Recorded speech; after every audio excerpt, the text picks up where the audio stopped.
Mr. Morrison, you're charged with murder and unclassified misdemeanor. This has different penalties than what I've stated to the group. The penalties with this charge has an indefinite prison term of 15 years to life, maximum fine of $15,000. Do you understand what you're charged? It's a week before Christmas. The streets are lit with warm golden lights. Children's laughter echoes through the crisp December air. Families gather around their trees, wrapping presents and baking cookies, hearts brimming with anticipation. But in one quiet home in East Liverpool, Ohio, the joy of the season is about to be replaced by something far darker, something that will leave an entire community shattered and a family destroyed forever. Before we unravel this harrowing story, make sure you subscribe to our channel and click the notification bell so you never miss the true, raw, and unfiltered stories we bring you. And if you think you know how this ends, trust me, you don't. December 18th, 2023, just 7 days before Christmas. In a small suburban home tucked away on Shadyside Road, 34-year-old Tiffany Morrison vanishes without a trace. She's a daughter-in-law cherished by her husband's mother, a wife who once shared dreams and laughter with the man she met as a teenager, a mother of 3, adored by her children. But within hours, Tiffany would go from wrapping gifts to being the center of one of the most chilling murder cases Ohio has ever seen. Her husband, Christopher Morrison, just 33 years old, would soon sit before a judge charged with her murder. But the path to that courtroom wasn't just lined with tragedy. It was littered with lies, jealousy, a love affair, and a secret so disturbing that even the closest family members would question whether they ever truly knew him at all. How does a love story that begins in youthful romance, 2 teenagers who grew up together, end in a cold-blooded killing? And what could push a man to commit a crime so gruesome it would haunt every person who dared to look into it? To answer that, we have to go back. Back to the start. East Liverpool, Ohio. A modest, working-class city once famous for its pottery industry. It's the kind of place where everyone knows everyone, or at least thinks they do. Over the years, it's seen its share of headlines, mostly about economic struggles or environmental issues, but a murder like this would send shockwaves far beyond its borders. Christopher and Tiffany Morrison were high school sweethearts. They'd been together since they were 18, building a life side by side. Their Facebook profiles painted the perfect picture: vacations together, smiling family portraits, and posts celebrating anniversaries. They weren't just spouses, they were business partners, running a massage therapy business called Essential Needs in nearby Kennedy, Pennsylvania. Both were licensed massage therapists, working shoulder to shoulder every day. They had 3 children, 14, 13, and 10 years old. By all outward appearances, they were the kind of couple that had it figured out. Work together, raise the kids, save for the future. But behind the smiling photographs and business posts, cracks were beginning to form. By 2021, financial strain had started pressing in on them. Running a small business isn't easy, especially when you're also raising 3 kids. So to cut costs, they made a decision. They would move in with Christopher's parents. His mom, Kay, was more than happy to help. She loved Tiffany like her own daughter. She helped with childcare and did whatever she could to ease the load on the young couple. But in 2022, Christopher's father passed away, leaving Kay to manage the household on her own. Tensions rose. A home that once felt like a temporary solution became crowded with stress, unspoken frustrations, and a marriage that was slowly unraveling. The last time Kay saw Tiffany was the evening of Monday, December 18th. Kay remembers it vividly. Tiffany came in, walked up to her by the Christmas tree. Kay hugged her tightly, kissed her cheek, and told her she loved her. Tiffany smiled and said, "I love you too." Then she went into the bedroom she shared with Christopher to take a shower. Kay thought nothing of it until she realized she would never see Tiffany alive again. For 2 days, Tiffany's absence went unnoticed in the chaos of the holiday season. The kids were busy with school and friends, Kay was shopping for gifts, and everyone assumed Tiffany was somewhere in the house, or maybe out running errands. But someone did know what had happened, and that someone was about to break the silence. On December 20th, the Columbiana County Sheriff's Office received a chilling tip. A man named Randy Slager walked into the police station with his father. Randy had been friends with Christopher for years, but what he was about to reveal would make him question why he'd ever trusted him. According to Randy, on the night of December 18th, Christopher picked him up and brought him to the house. Kay and the kids were upstairs. Christopher led Randy down to the basement, showed him a bullet hole in the shower, and told him he'd shot Tiffany. He even showed him a photo on his phone. Tiffany, lifeless, a gunshot wound to her face. Randy said Christopher wanted help disposing of her body, which was wrapped in a tarp and rolled inside a carpet. At first, Randy refused, but Christopher had a gun. He threatened to kill everyone in the house, including his 3 children if Randy didn't help. Terrified, Randy did as he was told, helping move Tiffany's body from the basement to Christopher's Jeep, and finally into the shed outside. It was around 3 a.m. when they finished. The police moved fast. Tiffany's phone records showed her last text was sent at 6:50 p.m. on December 18th. She'd received 13 messages after that. None of them answered. With Randy's testimony and the phone data, police were convinced Christopher had killed her. Now they needed to catch him without risking the lives of his family. They lured him away from the house using Randy as bait, then performed a high-risk traffic stop. Christopher was armed, a handgun on his belt, a switchblade in his pocket, just as Randy had said. When they brought him to the station, Christopher played dumb. He claimed he and Tiffany had argued because she wanted to visit her boyfriend, Jake Hill. He said he refused to let her take the car, and eventually, he kicked her out of the Jeep in the snow. He insisted that was the last time he saw her, but even in his own story, there were cracks. He admitted to taking her phone. He admitted to shoving her during an argument in the basement. And when asked about her possible whereabouts, he hinted she might be with Jake, perhaps hoping to shift suspicion. What Christopher didn't know was that at that very moment, police were tearing apart his house, and what they were finding would destroy his lies completely. While Christopher sat under the harsh fluorescent lights of the interview room, officers were fanning out through his property. The cold December air bit at their faces as they moved methodically, search warrants in hand, hearts pounding at what they might find. The house was eerily still. Christmas decorations sat half-finished, stockings hung by the fireplace, a home pretending it was filled with holiday cheer. But in the basement, officers spotted the first signs of something far darker. A loose piece of shower stall, cleanly removed, bore a single bullet hole. Nearby, they recovered a matching bullet lodged behind the wall. The air smelled faintly metallic, almost masked by cleaning products. Someone had tried poorly to erase the truth. Then came the red stains on the floor. They weren't large pools, but smeared in places, as if someone had been on their hands and knees scrubbing desperately. Every mark told the same story. Violence had erupted here. Tiffany hadn't left this house willingly, but the real horror was yet to come. In the yard, tucked behind the home, was the shed. It looked ordinary enough from the outside, locked tight with brand-new hardware. The lock itself seemed almost too clean, its metal untouched by the weather, as if it had only been installed recently. Officers cut through it. Inside, the air was stale. Boxes, tools, and old equipment lined the walls. But in the center, under the dim beam of a flashlight, was something no one on the scene would ever forget. A rug, tightly rolled, wrapped in a clear tarpaulin. Black trash bags bulged underneath, their contents oddly rigid. The smell hit them first, a pungent, undeniable wave of decay. With careful gloved hands, they opened it. Inside those bags were the dismembered remains of Tiffany Morrison. 6 separate trash bags, each containing a part of her. She had been shot in the face at close range, just as Randy had said, and then sawed apart. The brutality of it was staggering. This wasn't a momentary flash of anger. This was methodical, calculated, and chilling. In that moment, every doubt, every possibility that Randy had exaggerated or fabricated vanished. His story matched the evidence exactly. Back at the station, investigators made the choice to confront Christopher again. They knew the best chance of getting a confession was while the weight of the crime was fresh and the pressure high. But Christopher wasn't ready to crack. Not yet. They used a tactic that's broken many suspects before, offering him the chance to tell his side before the public narrative took hold. They told him straight. They'd found new locks on the shed. They knew what was inside. They knew what happened. But instead of owning up, Christopher clammed up, asking for a lawyer and claiming he only wanted to talk to his children. Those same children he'd allegedly threatened to kill in the early hours of December 19th. He didn't know it yet, but his silence wouldn't save him. The crime scene spoke volumes. Over the following days, the investigation widened. On December 29th, after Christmas had come and gone with Christopher behind bars, police returned to the home to speak with Kay, Christopher's mother. Her loyalty, unlike many mothers of accused killers, didn't blind her. She was blunt. "I don't have nothing to say to him," she told detectives. "He did this in my house. I don't know where his head was at." She recalled that Monday night, December 18th, when she'd last seen Tiffany. Christopher had been acting strange. He didn't want anyone going downstairs, telling the family Tiffany was sleeping. The next day, she noticed something even more unusual. Christopher burning garbage in the backyard. She admitted they rarely burned trash and never in such a hurry.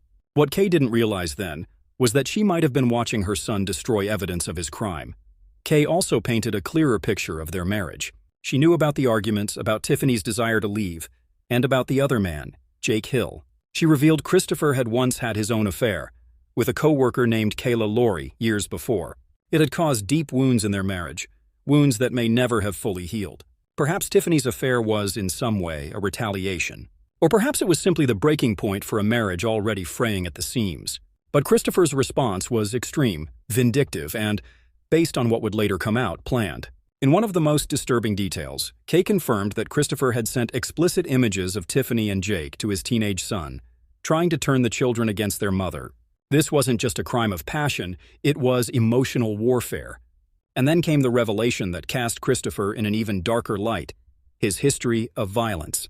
Kay admitted she had always been a little afraid of her son. At 14, he and friends had tied up a dog and shot it. She found the dead animal on her property. Around the same time, he'd stabbed another boy in the arm. Kay had sent him to a treatment center, but whatever darkness lived inside him hadn't gone away. It had simply learned to hide until it didn't. For Tiffany, who had been with him since she was 18, there was no way to fully predict how far he'd go when he felt cornered. To understand the final days of Tiffany's life, investigators turned to Jake Hill himself. Jake's story began in the summer of 2023 at a Pennsylvania factory, where both he and Tiffany worked. She had taken the job to bring in extra money. They clicked instantly, but Tiffany was cautious. She told Jake early on that Christopher wasn't right in the head, and that being more than friends could be dangerous. But over time, their connection deepened. In November, it became romantic. For a while, Tiffany felt lighter, as if she'd escaped the suffocating weight of her troubled marriage. But the relationship was fragile. Only a week before her murder, her daughter discovered messages between Tiffany and Jake discussing Christopher's controlling behavior. That discovery added urgency. Christopher couldn't be allowed to find out, but secrets rarely stay buried. In fact, the very next day, Christopher did find out, thanks to Jake himself. On December 16th, after Tiffany told Jake she was ending things to spend more time with her kids, Jake, hurt and drunk, sent explicit images of them to Christopher over Facebook. The fallout was immediate. Christopher raged, both at Jake and at Tiffany. Tiffany's words to Jake were clear: "I think I've had enough." But Christopher wasn't letting her go. In the days that followed, he alternated between begging her to stay, accusing her of betrayal, and threatening anyone who might take her away from him. Jake, sensing real danger, even considered calling the police after Christopher posted on Facebook asking for help finding him. One chilling comment reading, "Do you want him bagged and gagged?" It was a narrow escape for Jake. Tiffany would not be so lucky. By the time Christopher sat in court for his suppression hearing, the evidence was overwhelming.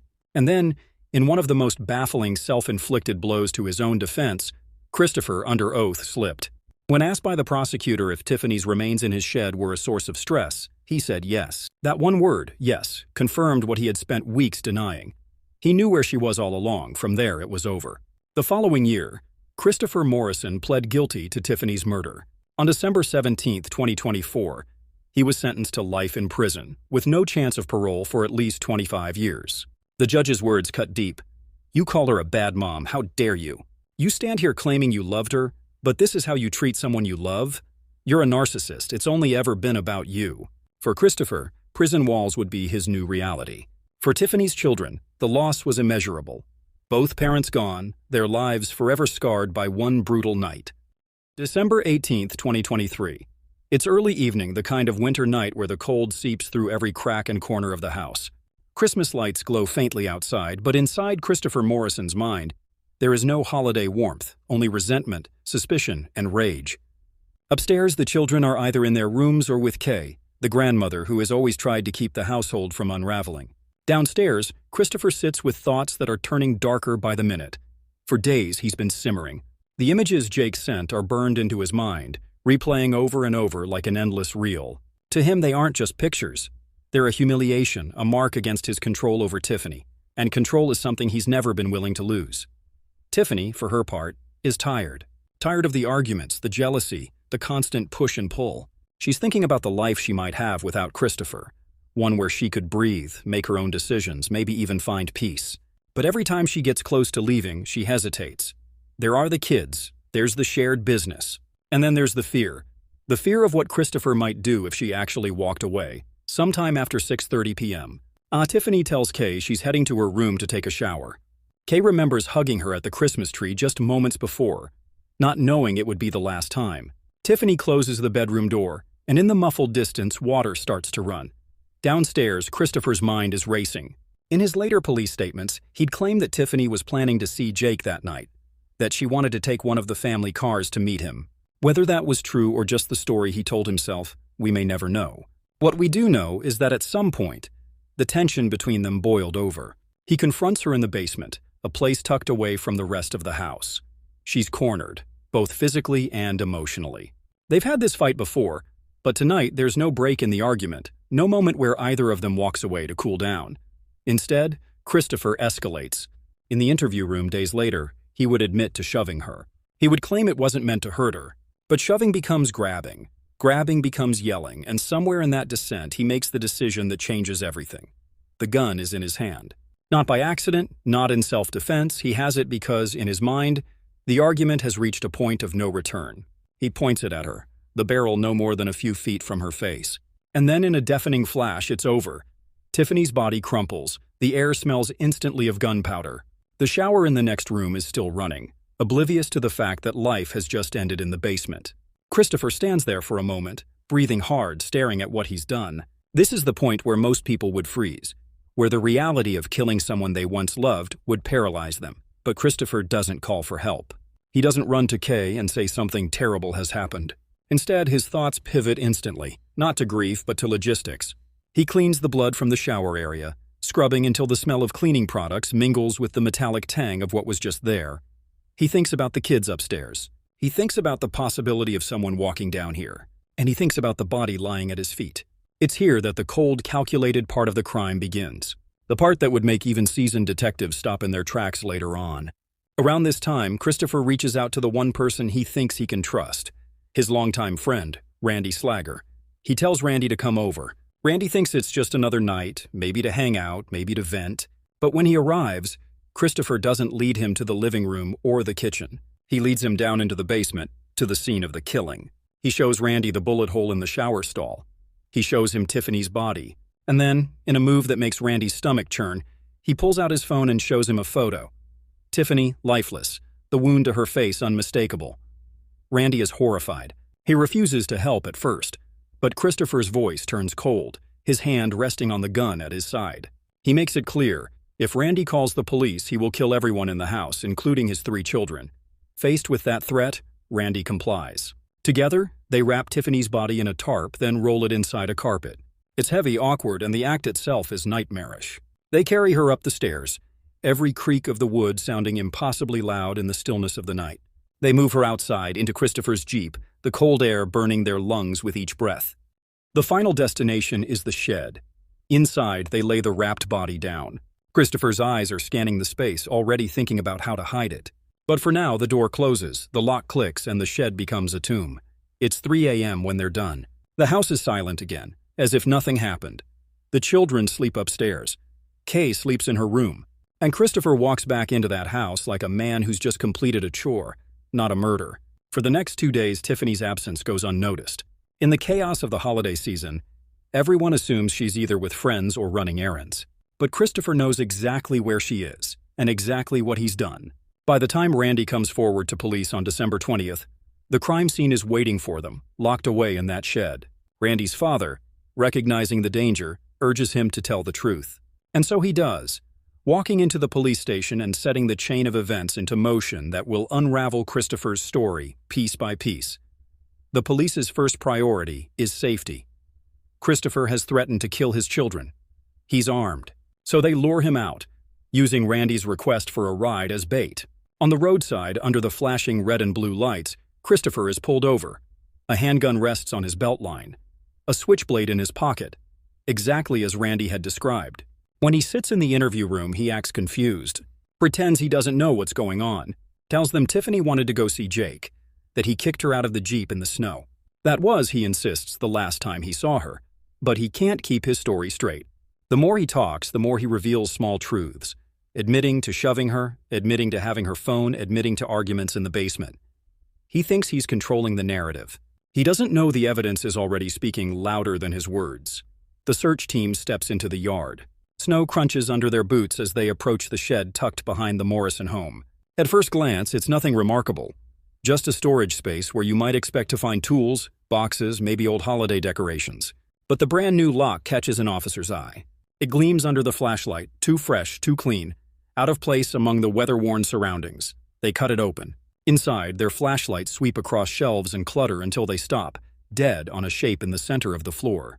A rug, tightly rolled, wrapped in a layer of clear plastic tarp. Black trash bags bulge along its length, tied shut with duct tape. The smell hits before they open a single knot. It's the unmistakable, heavy scent of death. The lead investigator swallows hard. Everyone knows what's inside, no one wants to see it, but they have to. They cut through the first bag. Inside is a section of human remains, cleanly severed. The skin pale in the cold air. The room stills.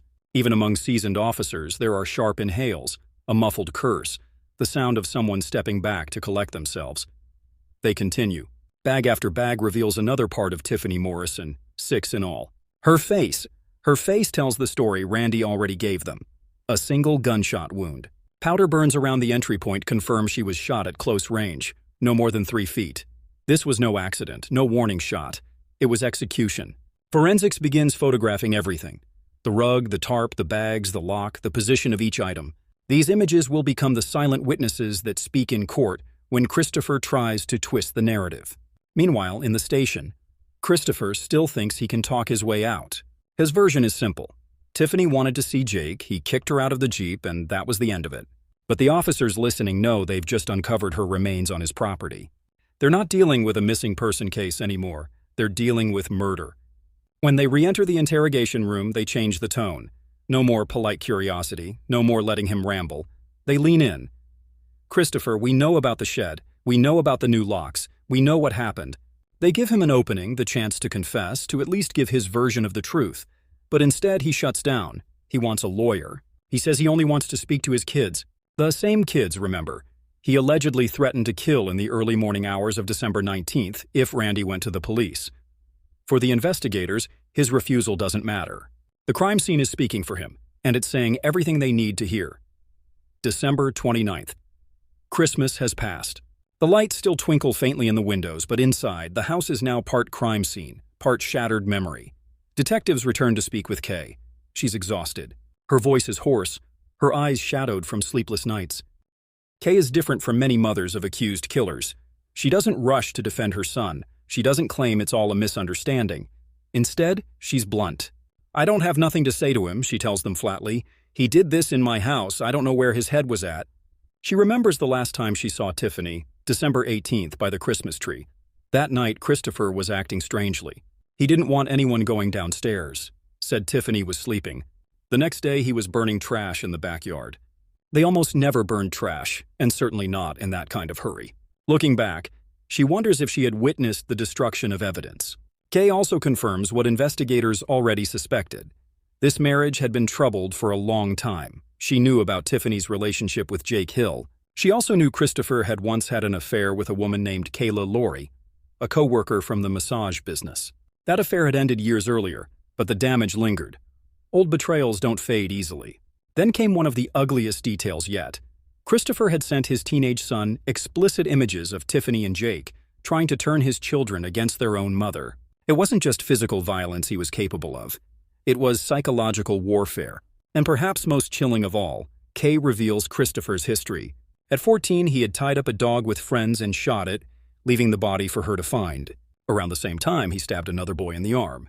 She had sent him to a treatment center, but whatever darkness drove him never truly left. I've always been kind of scared of him, she admits, always. To complete the timeline, investigators seek out Jake Hill. He's wary but willing to talk. His version begins in the summer of 2023 at the Pennsylvania factory, where Tiffany had taken a second job. They clicked instantly.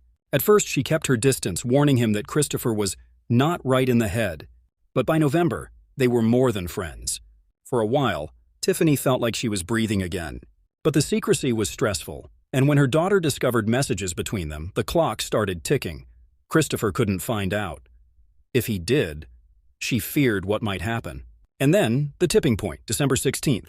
After Tiffany told Jake she wanted to end things to focus on her kids, Jake, hurt and drunk, sent explicit photos of them together to Christopher over Facebook.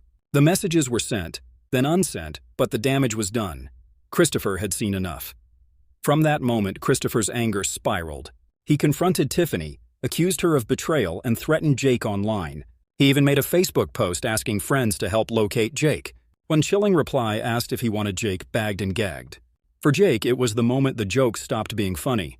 He bought a gun for protection. Tiffany wasn't so lucky. Fast forward to the court proceedings. Christopher's attorneys file motions to suppress certain evidence, arguing about the legality of searches and the admissibility of recordings. During one such hearing, Christopher takes the stand. It's here that he makes the mistake that seals his fate.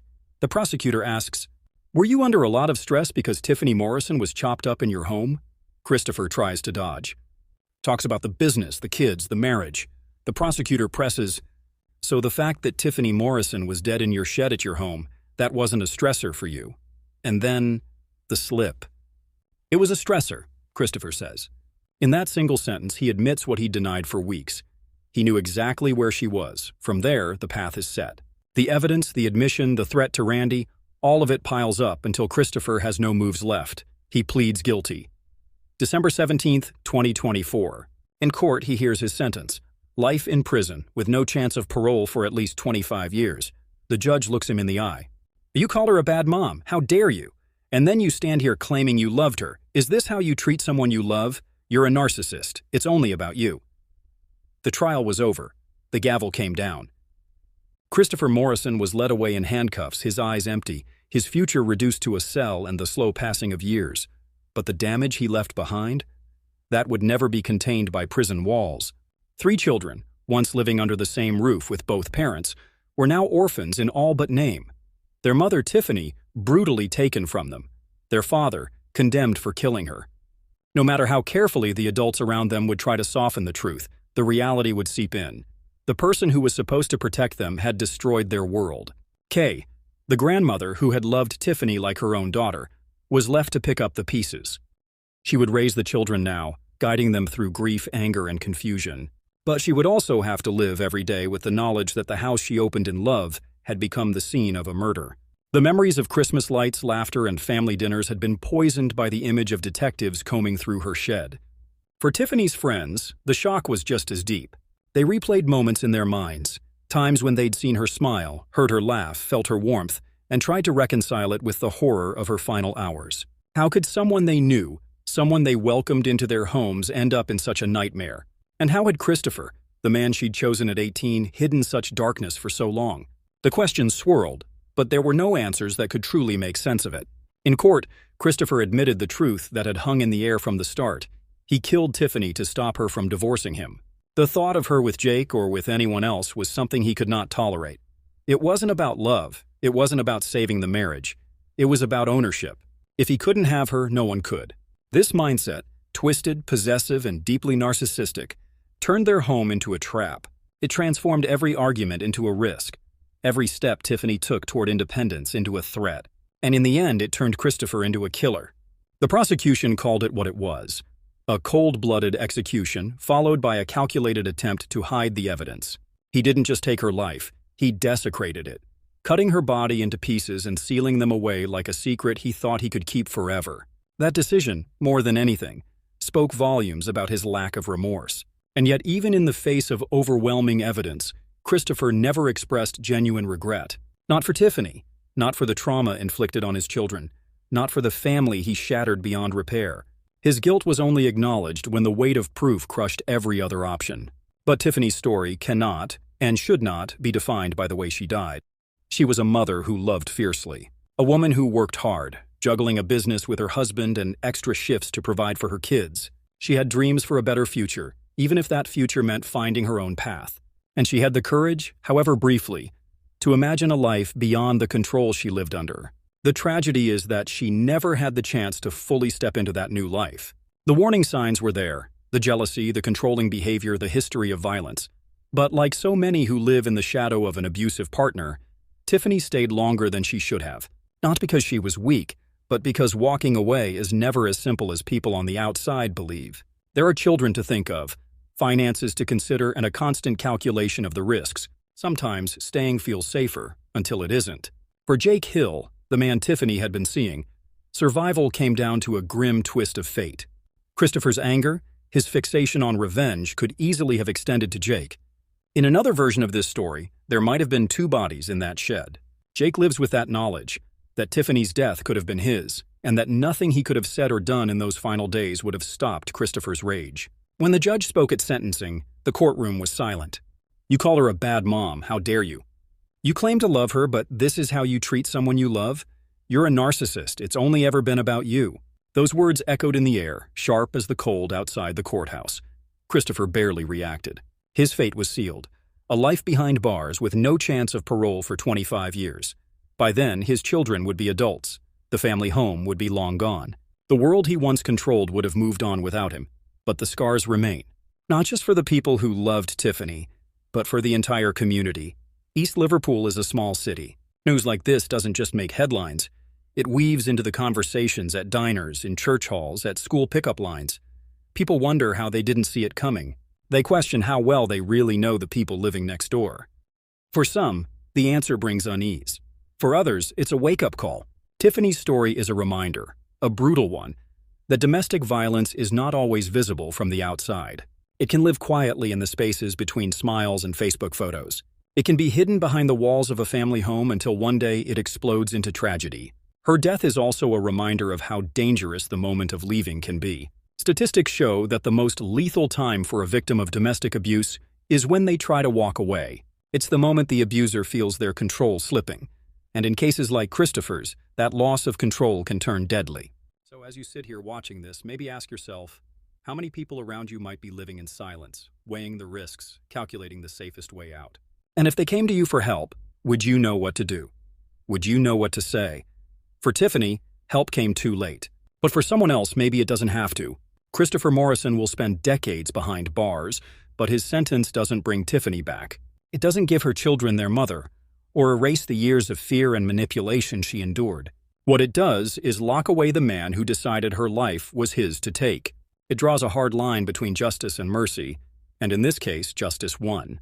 But in the quiet moments, away from the courtrooms and headlines, Tiffany is remembered not for the way she died, but for the life she lived.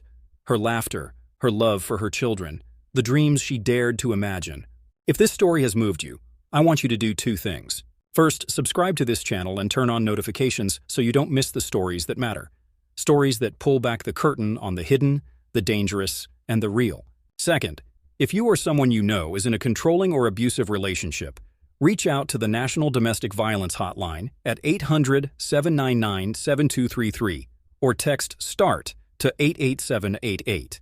It's free, confidential, and available 24/7. Tiffany's voice was silenced. But maybe, just maybe, sharing her story can help someone else find theirs.